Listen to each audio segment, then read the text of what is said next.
নতুন বাড়ির এই সুন্দর ছাদে শাড়ি পরে ছবি তোলার ইচ্ছা অনেক দিন ছিল। ফাইনালি আজকে শাড়ি পরলাম আর ছোট্ট করে একটু সেলিব্রেশনও করলাম। 10 কোটি মানুষের ভালোবাসা পেয়েছি, একটু সেলিব্রেট না করলে কি হয়। অনেকদিন ধরে ভাবতেছিলাম নতুন শাড়ি পরে ছাদে কিছু ছবি তুলবো, বাট কয়েকদিন যে পরিমাণে বৃষ্টি তাই আর হয়নি। আজকে ফাইনালি রোদ উঠছে, আমার পছন্দের একটা শাড়ি, মেকআপ প্রোডাক্ট সবকিছু নিয়ে নিয়েছি। আর শাড়ির সাথে যেটা না হলেই না সেটা হচ্ছে চুড়ি। আমি শাড়ির সাথে ম্যাচিং করে চুড়িগুলো নিয়ে নিলাম, একদম ব্ল্যাক কালার। ব্ল্যাক তো আমার অলওয়েজ ফেভারিট। তো আমার রেডি হওয়ার জন্য যা যা লাগবে সবকিছু সুন্দর করে গুছিয়ে নিলাম, আর এই হচ্ছে আমার ফাইনাল লুক। সত্যি বলতে শাড়ি পরতে আমি অনেক পছন্দ করি, আর আজকে শাড়িটা একদম আমার পছন্দের কালার, ব্ল্যাক কালার। আগে আমার আম্মু আমাকে শাড়ি পরিয়ে দিত, বাট বিয়ের পরে এখন নিজেই ট্রাই করি শাড়ি পরার। যদিও এখনো পারফেক্টলি পরতে জানি না, তবে মনে হয় খারাপও লাগে না, তাই না? সুন্দর শাড়ি পরে চুড়ি পরে আয়নার সামনে একটু ঢং করতেছি, আর এর মাঝখানে আমার হাজবেন্ড চলে আসলো, তাও হাতে এত। এটা হচ্ছে একটা কেকের বক্স। এইটা আমার 100 মিলিয়ন উপলক্ষে কেক, আর কেকটা হচ্ছে পিঙ্ক কালার। আমি আমার হাজবেন্ডকে বলতেছিলাম কেকটা আমাকে আগে দেখালে। এখন সুন্দর করে শাড়ি টাড়ি পরে চলে যাচ্ছি ছাদে এই কেকের বক্সটা নিয়ে।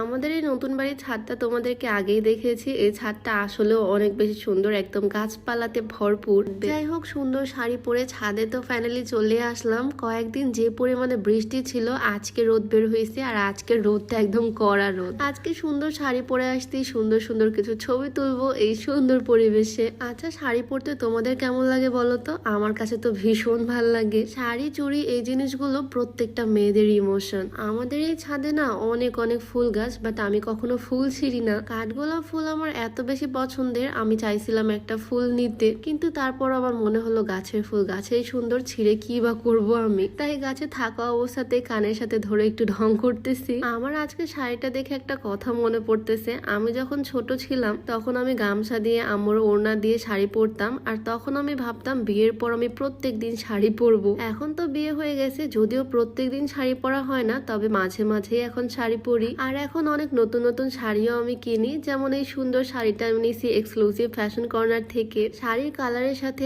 আঁচল পাড়ের কম্বিনেশনটা খুবই সুন্দর। এক্সক্লুসিভ ফ্যাশন কর্নার ফেসবুক পেজটা আমি ডেসক্রিপশনে মেনশন করে দিব, তোমরা চাইলে তাদের পেজটা ভিজিট করে আসতে পারো। সামনে যেহেতু পূজা, এখন সব পেজে অনেক সুন্দর সুন্দর কালেকশন পাওয়া যাচ্ছে, ড্রেস, শাড়ি। আমি তো একদম ছাদের ফ্লোরে বসে পড়ছি, আর আমাকে কেকের বক্সটা এনে দিল। আমি এর আগে যতগুলো সেলিব্রেশন করছি সবাই মিলে একসাথে করছি ফ্রেন্ডদের সাথে, বাট মেবি ফার্স্ট টাইম আমি এরকম সোলো সেলিব্রেশন করতেছি। কেকটা যদিও আমার ড্রেসের সাথে ম্যাচিং হয়নি, তবে ইয়েলো কালারটা আমার শাড়ির পাড়ের সাথে ম্যাচ করে গেছে। কেকের মধ্যে আমার ছবি বসানো আছে, টিকটকের 100 মিলিয়ন বসানো। বেশ কিছুদিন আগে আমার টিকটকে 100 মিলিয়ন লাইকস কমপ্লিট হয়েছে। অনেকদিন ধরে ভাবতেছিলাম ছোট্ট করে একটু সেলিব্রেট করব, আর আজকে ফাইনালি হয়ে গেল। আর এই কেকটা না দেখতে যেমন সুন্দর তেমনই মজা। আমি তো লুকিয়ে লুকিয়ে কেক খেতে ব্যস্ত নিখাবের নিচ দিয়ে। এই কেকের টেস্টটা এত ভালো। এই কেকটা বিসমিল্লাহ হোমমেড কেক হাউসের কেক। তাদের পেজের কেক আমার সবসময় ভালো লাগে। তারা কিন্তু নাটোরের মধ্যে হোম ডেলিভারি দেয় কেকের। টেস্টও যেমন ভালো, ডিজাইনও তারা একদম বেস্ট করে। যাই হোক, এই ছিল আমার ছোট্ট একা একা সেলিব্রেশনের ভিডিও। সবাইকে অনেক অনেক অনেক থ্যাংক ইউ আমাকে এত এত ভালোবাসা দেওয়ার জন্য।